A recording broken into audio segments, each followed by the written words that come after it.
Hi, everyone. My name is Molly Cronin. I'm the Senior Manager of Partnerships and Strategic Initiatives at Flocabulary. So thank you all for this opportunity. I'm really impressed and honored to be part of this panel, particularly because Flocabulary is a much smaller organization than all of the organizations I've seen present so far. So I'm here to talk about launching a CSR program at a startup organization. And thank you, and my experience doing that. So yeah, we can go to the next. Oh, do I control this? Okay. Great. So at Flocabulary, our mission is that we're focused on increasing achievement by bringing joy into every classroom. That's something that's probably a little unique, and the way that we do it is even more unique. So I just wanted to share this because I wanted to show that as an organization, we've had mission embedded into what we do from the beginning. Our company was founded by two young men when they were 24 who had the idea to make learning more fun by teaching it through rap music. So I'm going to share a little bit more about how that works. So at Flocabulary, we help students thrive by bringing the K-12 curriculum, so across all grades of school, and bringing that curriculum to life. Our rappers, artists, and educators develop videos and activities that are captivating, relevant, and research-based. By engaging students in academically rigorous content, our platform supports teachers in their daily instruction and helps students master the standards, build vocabulary, and develop 21st century skills, which is increasingly a focus in K-12 education. So I'm going to show you all what this looks like. This is just a snippet from one of our videos. Fun fact, we actually have a video about the SDGs, which I should have pulled to show for you guys today, but I actually have a English language arts video that's just a quick demo. Can you play that? My bag weighs a ton. I had to wait in the station for 10 days, an eternity. I'm so hungry, I could eat a horse. Yeah. I know you've heard of me. The best figure of speech, hands down hyperbole. I'm the one that similes yearn to be. I'm brighter than an Ivy University. I'm used universally, well maybe not quite. It might not be true, but it sure sounds nice. John Henry and Paul Bunyan both owe me a little something. Words have a literal meaning when they mean exactly what they say. And words have a figurative meaning when there's something more that they want to convey. That's me. I exaggerate. I make it seem bigger, better, more. I've been known to tell a tall tale or two, just to leave them in stitches like tailors do. Yeah, I pop up in pop-up bags and a cover of supermarket rags. No, the truth never bothered me. I'm hyper speed, hyperbole. Babe with a big blue ox can eat in one day. All the feed one crew can toast to camp in a year. That's me. Hyperbole, exaggerate for effect. Certainly, build intensity and urgency. Hyperbole, I know you heard of me. Not hyperbole, exaggerate for effect. Certainly, build intensity and urgency. Hyperbole, I know you heard of me. Okay, now, that's why great. in the world would all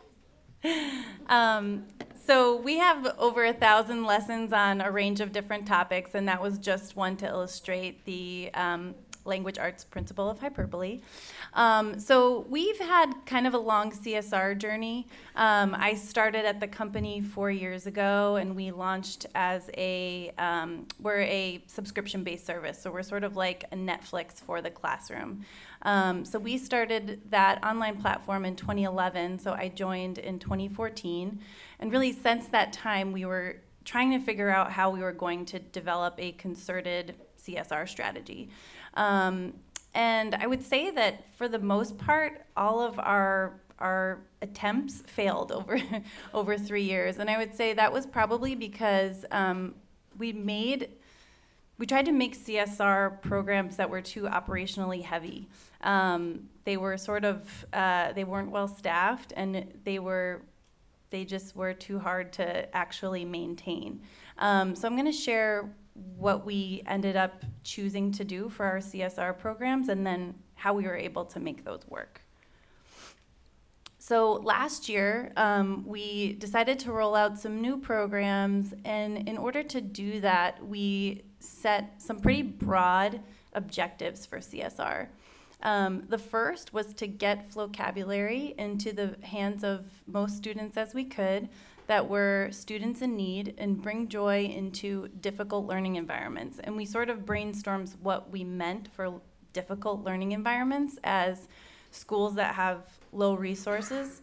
And then we were just brainstorming from there. Maybe refugee camps, maybe juvenile detention centers, maybe hospitals. So that was really broad, but it was something that we wanted to make a concerted effort towards. The second was to set up our company and our team to be a force for good in our local community and the world at large. So from there, from those broader goals, we established some really finite and specific goals for our CSR programs. So here's what we landed on. We decided first that we were going to donate 2% of our revenue last school year to provide free access to Flocabulary to high-need schools, districts, or organizations. So once we articulated that goal, it became a lot easier to work towards, and I had much more of some boundaries to work within. So the way that we ended up doing that was through partnering with NGOs, and I've heard that come up so far today, but that was really a breakthrough for us because we weren't trying to find the schools and organizations ourselves that were in the most need. We were going through well-regarded nonprofits that were already on the ground and reaching students in need, and then partnering with them in order to facilitate product donations. Second, we decided to adopt 5 local schools we're based in Brooklyn, so 5 schools in our Brooklyn community. And what we wanted to do is have a real hands-on impact in those schools.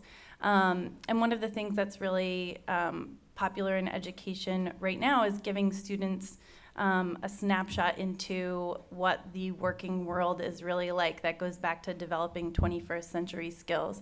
So we wanted to create opportunities where students could come into our office and learn about what are the different roles that people have at our company. How do you become a software engineer? How do you become someone in sales?